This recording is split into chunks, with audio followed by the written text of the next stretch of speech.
Hello, hi, and good afternoon, everybody. Myself Vaishali Khurana, and I welcome you all back to our essay foundation course. आज ऐसे foundation course का class number 6 है. अभी तक हम intro, conclusion and body paragraph 1 बनाना सीख चुके हैं. मतलब हमारा फाउंडेशन रेडी है, बट अब हमें बिल्डिंग बनानी है, एक डीपर डेप्थ में जाना है. आज की क्लास इंपॉर्टेंट है नॉट बिकॉज कि मैं आपको कंटेंट प्रोवाइड करने वाली हूँ, but because I am going to make your mind ready to handle the content.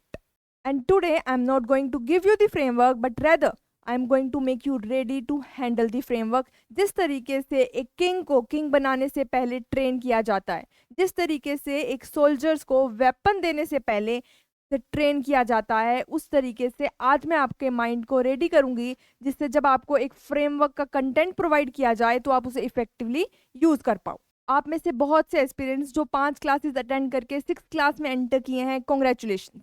आप ऑलरेडी सभी एस्पिरेंट से आगे हो क्योंकि आपको बेसिक फाउंडेशन समझ आ गया है. लेकिन आपके मन में अभी भी डाउट है कि हमें बॉडी पैराग्राफ्स का कंटेंट कब मिलेगा, हम उसे किस तरीके से याद रखेंगे. तो रिलैक्स, कुछ भी मुश्किल नहीं होने वाला है. बहुत ही इजी तरीके से हम सब समझने वाले हैं कि बॉडी पैराग्राफ्स को किस तरीके से लिखा जाता है, और आपको कुछ भी रट्टा नहीं मारना पड़ेगा. ट्रस्ट मी, अगर आप स्टेप बाय स्टेप चलोगे. सबसे पहले अगर हम ब्रॉड आइडिया देखें कि हम किस तरीके से क्लासिफाई करने वाले हैं, किस तरीके से बॉडी पैराग्राफ्स को लिखने समझने वाले हैं, तो सबसे पहले अगर आप बेसिक आइडिया को समझने की कोशिश करो तो आपको समझ आएगा कि यूपीएससी में जो भी ऐसे का टॉपिक आता है वो किसी ना किसी थीम में क्लासिफाई होता है.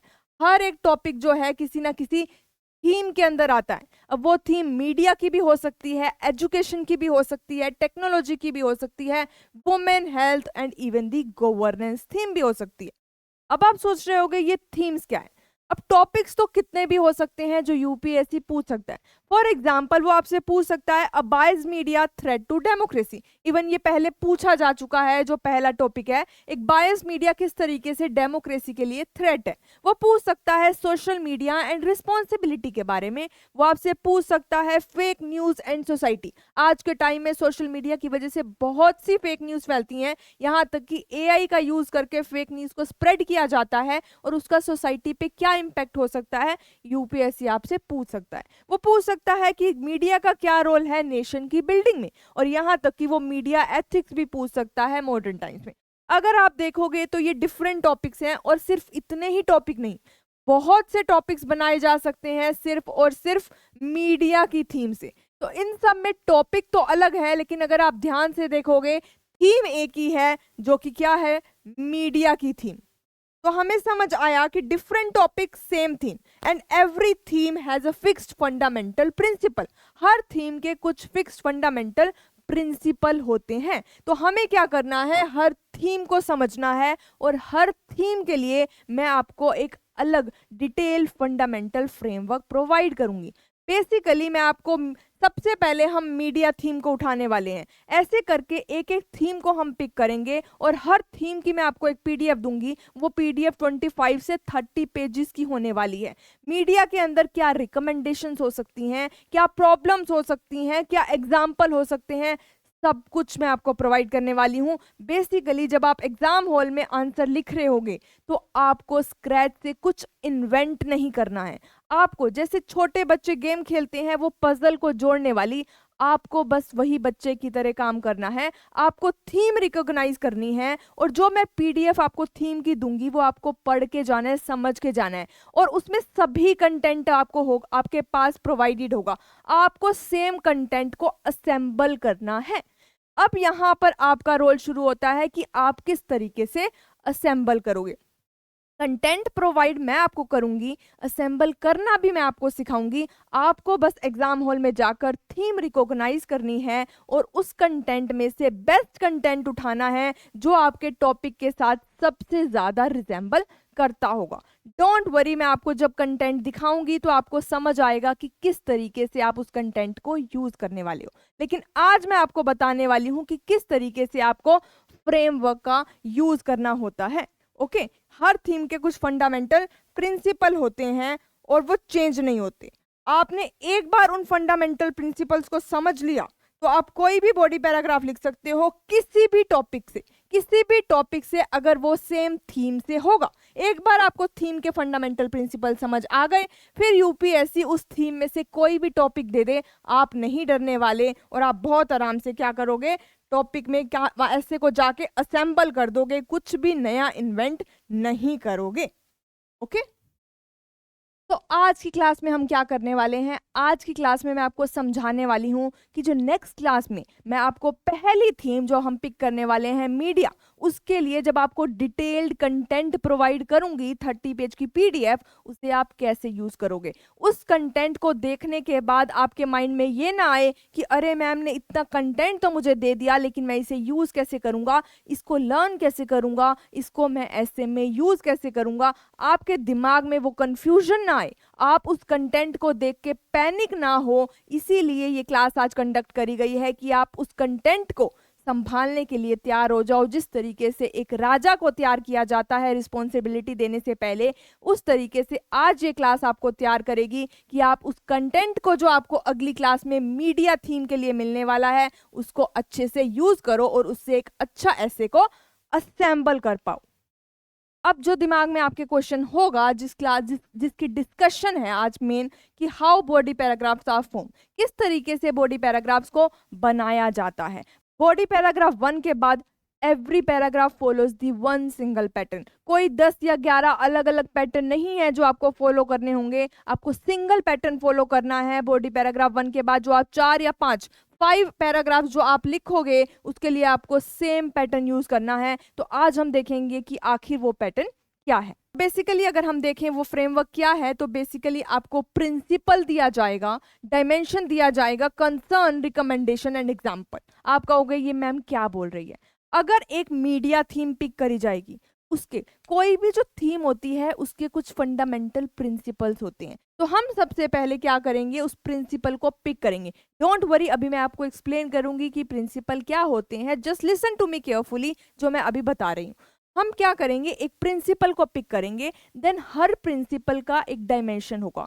फॉर एग्जाम्पल मीडिया अगर मैं आपकी बात करूं, सबसे पहली थी मीडिया। तो आपसे अगर मैं पूछूं कि मीडिया कैसी होनी चाहिए, तो सबसे पहले आपका जवाब हो सकता है कि मीडिया फेयर होनी चाहिए, ट्रुथ होनी चाहिए, सच्ची, जो सच बोले, जो बायस्ड ना हो, जो फेयर बोले, किसी के तरफ एक तरफ झुकी हुई ना हो। तो आपके माइंड में ये आया, तो ये भी एक प्रिंसिपल है मीडिया का। तो ऐसे मैं आपको 5 प्रिंसिपल प्रोवाइड करूंगी मीडिया थीम के।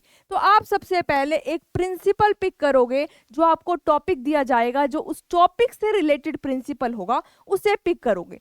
देन हर एक प्रिंसिपल के मैं आपको 5 डायमेंशन प्रोवाइड करने वाली हूँ। डोंट वरी, मैंने आपको बोला कि सारा कंटेंट मैं आपको प्रोवाइड करूंगी, आपको कुछ भी इन्वेंट नहीं करना है, आपको जस्ट असेंबल करना है। और यहाँ पर मैं आपको बता रही हूँ कंटेंट देने से पहले कि आप कंटेंट को कैसे यूज करोगे। प्रिंसिपल भी मैं दूंगी, डायमेंशन भी मैं दूंगी, कंसर्न, रिकमेंडेशन, एग्जाम्पल, सब कुछ मैं दूंगी, लेकिन आपको उसे यूज करना आना चाहिए। एक सोल्जर को वेपन दे दिया, अगर उसे यूज करना ही नहीं आता तो वो नहीं अपनी जान बचा पाएगा, वो बॉर्डर पे खड़े होके हमारे नेशन की प्रोटेक्शन नहीं कर पाएगा।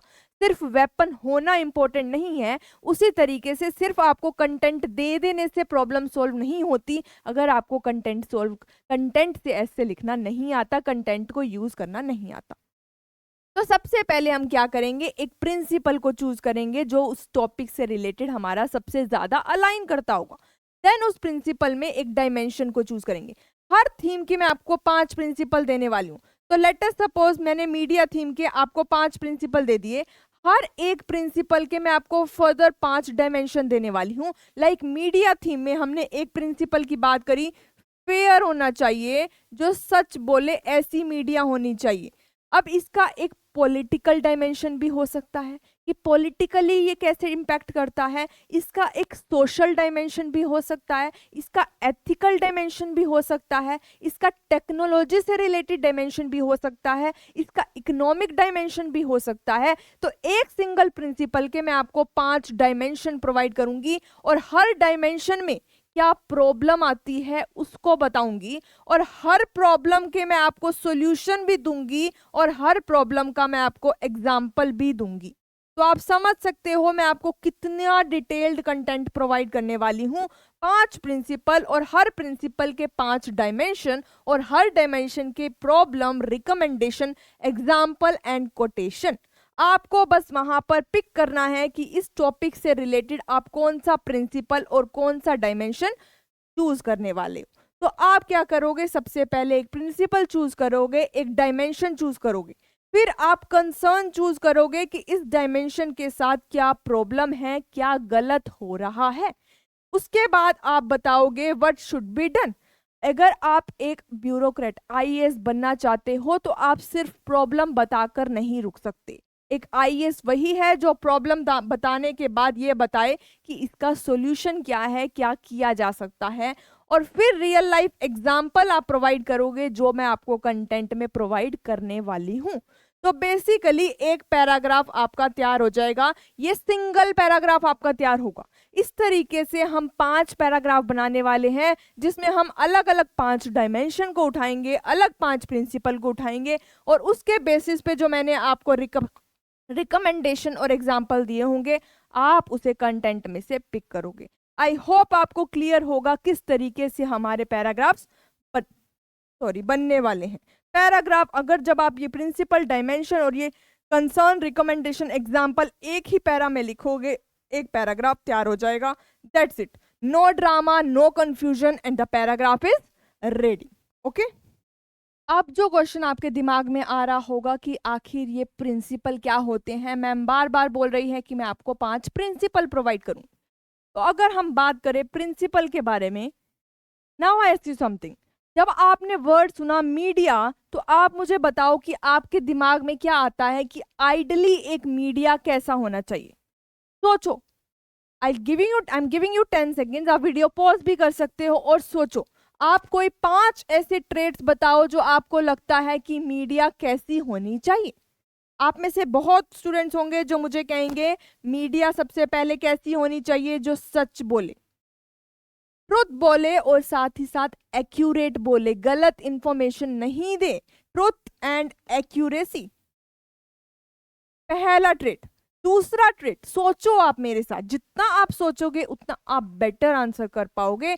दूसरा ट्रेड आपको क्या लगता है क्या होना चाहिए?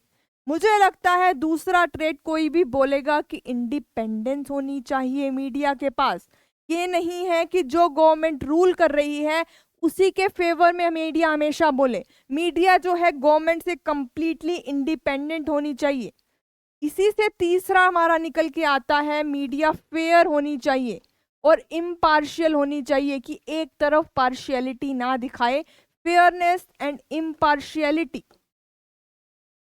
और क्या आप सोच सकते हो जब मैं आपसे पूछूं कि मीडिया कैसी होनी चाहिए, तो और क्या है जो आपके दिमाग में आता है? ह्यूमैनिटी, जो हार्म ना करे, किसी को हार्म ना पहुंचाए। मीडिया किसी को हार्म ना पहुंचाए। ओके, मीडिया के पास बहुत पावर है। अगर मीडिया गलत तरीके से यूज की जाएगी तो वो हार्म भी पहुंचा सकती है, किसी कम्युनिटी के लिए हर्टफुल भी हो सकती है। तो मीडिया हमें इंश्योर करना होगा कि ह्यूमैनिटी हो। और सबसे बड़ी बात, मीडिया में अकाउंटेबिलिटी होनी चाहिए, कि अगर मीडिया की वजह से कुछ गलत एक्शन होता है तो वो उसके लिए स्टैंड ले। तो अकाउंटेबिलिटी।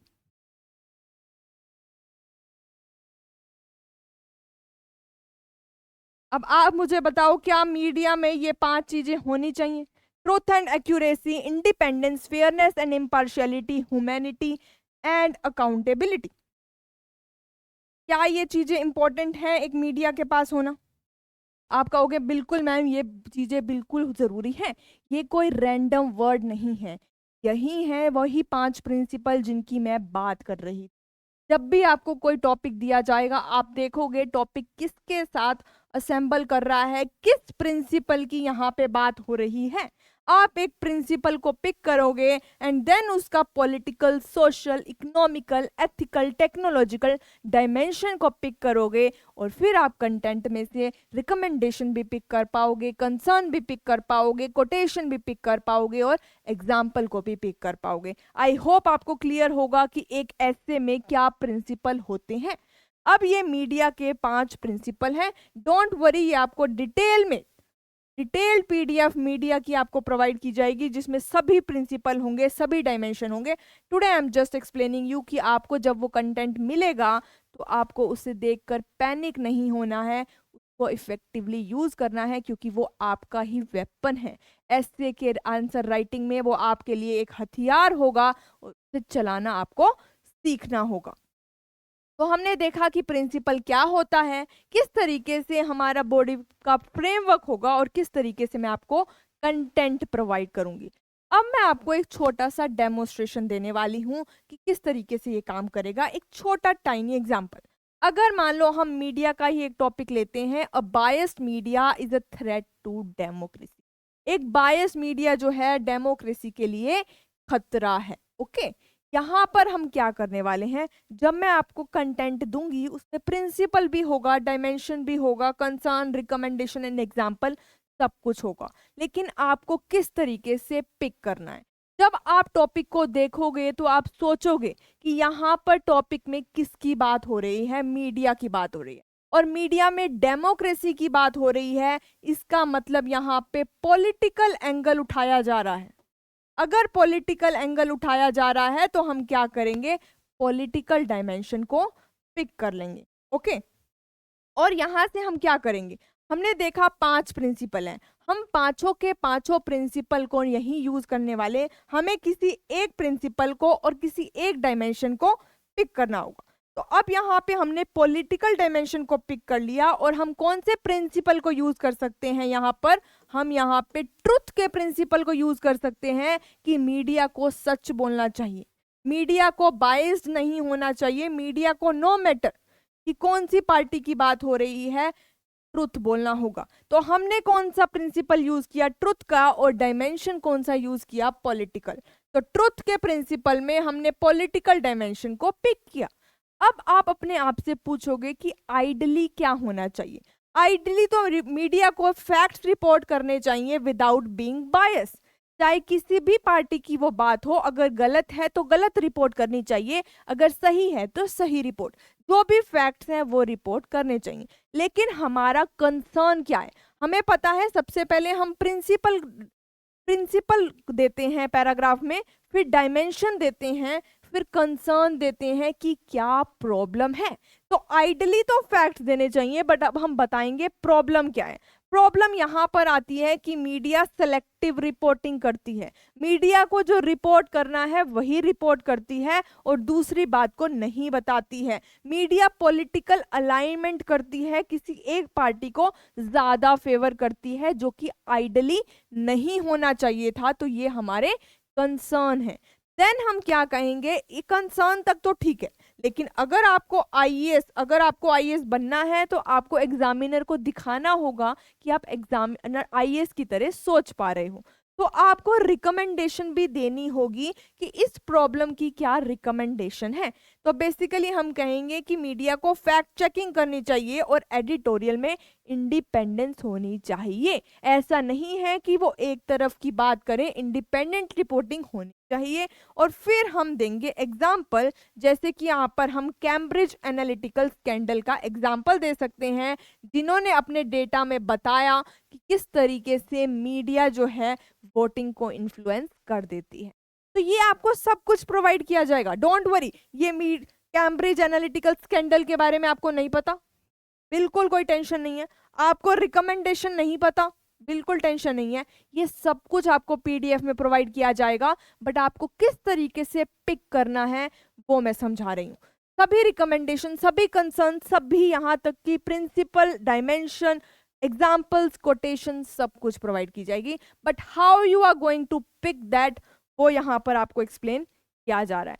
अब जब हम इसे कंबाइन कर देंगे तो हमारे पास बॉडी पैराग्राफ तैयार हो जाएगा। किस तरीके से ये आप देख सकते हो, जो भी कलर मैंने यहाँ पर चूज किया है उसी कलर में मैंने उसे रिप्रेजेंट किया है, जिससे कि जब आपको पीडीएफ मिले आप समझ पाओ।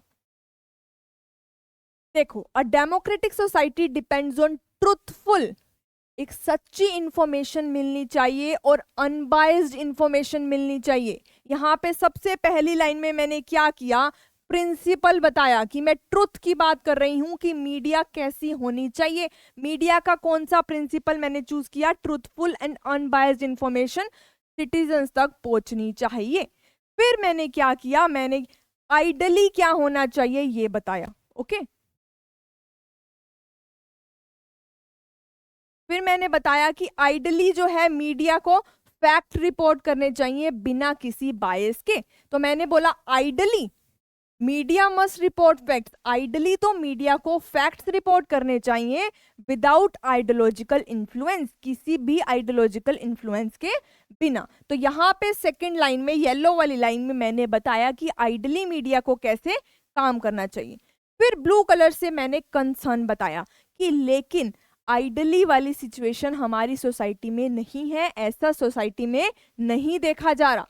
However selective coverage and political alignment often distort, देखा जाता है कि सेलेक्टिव कवरेज करी जाती है और मीडिया की पॉलिटिकल अलाइनमेंट होती है जो डिस्टोर्ट कर देती है पब्लिक के परसेप्शन को और डेमोक्रेटिक की डिबेट को वीक कर देती है। यहाँ पर मैंने क्या बता दिया? कंसर्न बता दिया, जो हमारा थर्ड स्टेप होता है किसी भी पैराग्राफ का। देन मैंने क्या किया? रिकमेंडेशन देनी है कि ठीक है ये प्रॉब्लम तो है, लेकिन मैं तो आईएएस बनने वाला हूं, तो मैं इस प्रॉब्लम का सॉल्यूशन भी दूंगा। ठीक है, दूंगा तो क्या दूंगा? Strengthening fact checking mechanism. तो हमें फैक्ट चेकिंग मैकेनिज्म को स्ट्रॉन्ग करना होगा और एडिटोरियल इंडिपेंडेंस को असेंशियल बनाना होगा। तो मैंने यहां पर सॉल्यूशन भी दे दिया और लास्ट स्टेप मेरा क्या होता है? एग्जाम्पल। अब मैं एग्जाम्पल दूंगी कैम्ब्रिज एनालिटिकल स्कैंडल का कि जो मैं बोल रही हूं ऐसा होता है। The Cambridge analytical data scandal ने डेमोन्स्ट्रेट किया है किस तरीके से मैनिपुलेटेड इंफॉर्मेशन इकोसिस्टम जो है इन्फ्लुएंस कर देता है वोटर के बिहेवियर को और अंडरमाइन कर देता है डेमोक्रेटिक प्रोसेस को। अब ये पैराग्राफ हमारा सेकंड रेडी है। इंट्रो, कंक्लूजन, बॉडी पैराग्राफ 1 आपको लिखना आता था, ये पैराग्राफ सेकंड हमारा तैयार हो गया जो आप लिखोगे। पैरा 1 हम एग्जामिनर को बताता है कि मुझे टॉपिक समझ आ गया है, और पैराग्राफ 2, 3, 4, 5, 6 ये बताता है कि अब मुझे पता है कि मुझे किस फ्लो में लिखना है और क्या क्या सोसाइटी में प्रॉब्लम्स हो रही हैं, क्या कंसर्न है, क्या रिकमेंडेशन है और क्या केस स्टडीज हैं, क्या एग्जाम्पल हैं, यहाँ पर वो हम एग्जामिनर को बताते हैं। ओके, आई होप आपको क्लियर होगा किस तरीके से हम पैरा लिखने वाले हैं। ये सारा आपको कंटेंट दिया जाएगा, लेकिन आपको कंटेंट किस तरीके से दिया जाएगा? आपको कंटेंट इस तरीके से दिया जाएगा, आपको प्रिंसिपल के अंदर डायमेंशन, डायमेंशन के अंदर क्या आइडल कंडीशन है, क्या कंसर्न है, क्या रिकमेंडेशन है और क्या क्या एग्जाम्पल है। और सिर्फ एक एग्जाम्पल नहीं, आपको 4-5 एग्जाम्पल दिए जाएंगे एक ही डायमेंशन के, एक ही प्रिंसिपल के 5 डायमेंशन, देन 5 डायमेंशन में हर डायमेंशन के 3-4 रिकमेंडेशन, 3-4 एग्जाम्पल दिए जाएंगे। आपको वहां पर बस पिक करना है, जिस इस तरीके से आपको कंटेंट और ज्यादा डिटेल में दिया जाएगा। यहाँ पर तो मैंने जस्ट एक लाइन लिख दी, वहां आपको पीडीएफ में ये कंप्लीटली एक्सप्लेन किया जाएगा। इसकी तरह ये पूरा लिखा हुआ होगा, आपको जस्ट ये पिक करना है, प्रिंसिपल कहीं से, डायमेंशन कहीं से, एग्जाम्पल कहीं से, और उसे अलाइन कर देना है, बिल्कुल जैसे एक बच्चा पजल को अलाइन करता है। आपको एग्जाम हॉल में कुछ इन्वेंट नहीं करना, कुछ भी ऐसे बैठ के नहीं सोचना कि यार मैं यहाँ क्या लिख सकता हूँ, स्क्रैच से कुछ नहीं सोचना, आपको सिर्फ और सिर्फ असेंबल करना है। आई होप आपको क्लियर होगा कि अगली क्लास में जब मैं आपको वो डिटेल पीडीएफ मीडिया की थीम की प्रोवाइड करूंगी तो आप ये नहीं सोचोगे कि अरे इतनी बड़ी पीडीएफ का, 30 पेज की पीडीएफ का मैं क्या करूंगा। अब आपको पता है कि आप क्या करोगे।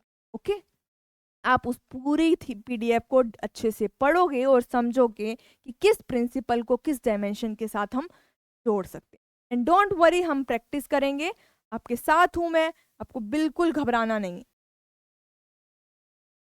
अब आप में से बहुत से एस्पिरेंट होंगे जो सोच रहे होंगे कि मैम फ्रेमवर्क प्रोवाइड करने से पहले ये सब हमें क्यों बता रही है। मैं ये फ्रेमवर्क इसलिए दे रही हूँ क्योंकि मोस्ट ऑफ द स्टूडेंट्स जब मैं उन्हें कंटेंट देती हूँ वो पैनिक हो जाते हैं इतना सारा कंटेंट है और वो पहले दिन जब मैं देती हूँ उसी दिन मेमोराइज करने लग जाते हैं, रट्टा मारने लग जाते हैं, और एग्जाम हॉल में जब वो जाते हैं, वो देखते हैं मीडिया से रिलेटेड टॉपिक है, सब कुछ रैंडमली वहां पर डंप करके आ जाते हैं। आपको वो कंटेंट को ऐसे ही डंप करके नहीं आना है, एक फ्लो के साथ लिखना है, एक मैच्योरिटी के साथ लिखना है, उस वेपन को बेस्ट यूज करना है जो मैं आपको प्रोवाइड कर रही हूँ।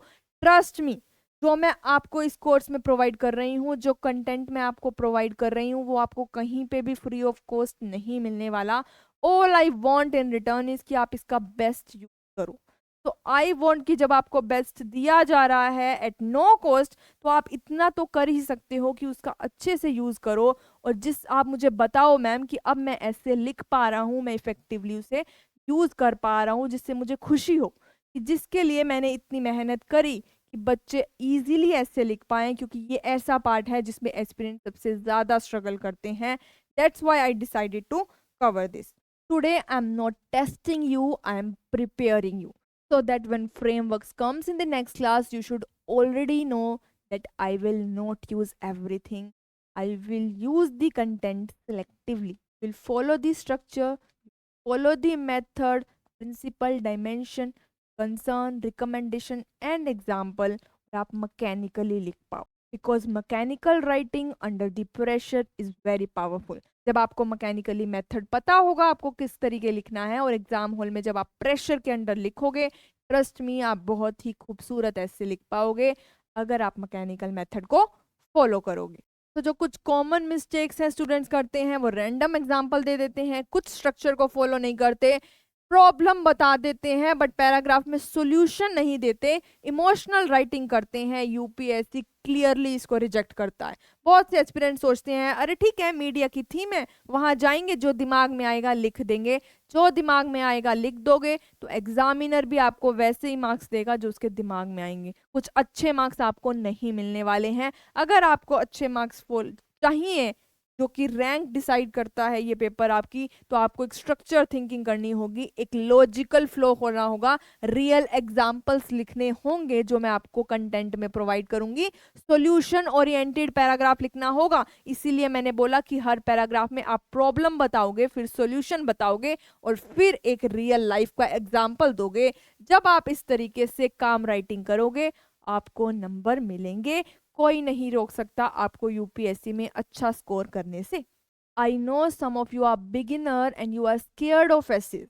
बहुत से स्टूडेंट मुझे मैसेज करते हैं मैम मुझे आइडियाज नहीं आते, बट ट्रस्ट मी, यहाँ पर मैं आपको सारा कंटेंट दे रही हूँ। You don't need ideas, you just need organised thinking, कि आप किस तरीके से उसे अच्छे से कामली ऑर्गेनाइज करने वाले हो।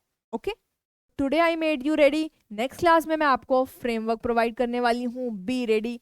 नेक्स्ट क्लास बहुत ही एक्साइटिंग होने वाली है। Will not fear body paragraph. Next class के बाद से you will not stare at a blank, you will know I just need to assemble and you know how to assemble. Okay, तो अब आपके लिए होमवर्क क्या होने वाला है?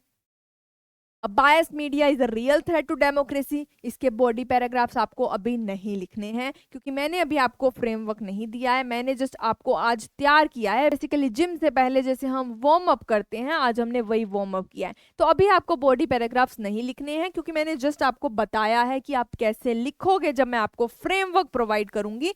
फ्रेमवर्क मैं आपको नेक्स्ट क्लास में प्रोवाइड कराऊंगी और पूरा एक्सप्लेन करूंगी। तो अभी आपको क्या करना है, इस टॉपिक का इंट्रो, बॉडी पैराग्राफ 1 और कंक्लूजन लिखना है जो आपको ऑलरेडी लिखना आता है।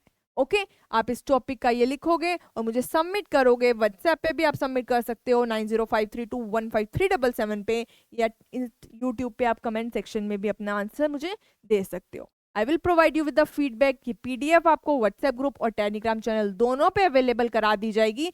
अगर आपने अभी तक ज्वाइन नहीं किया है तो डू ज्वाइन मी। अगर सब्सक्राइब नहीं किया है अभी तक आपने चैनल को, then do subscribe to this channel, क्योंकि आप ये ऐसे का कोर्स मिस नहीं करना चाहोगे, ट्रस्ट मी।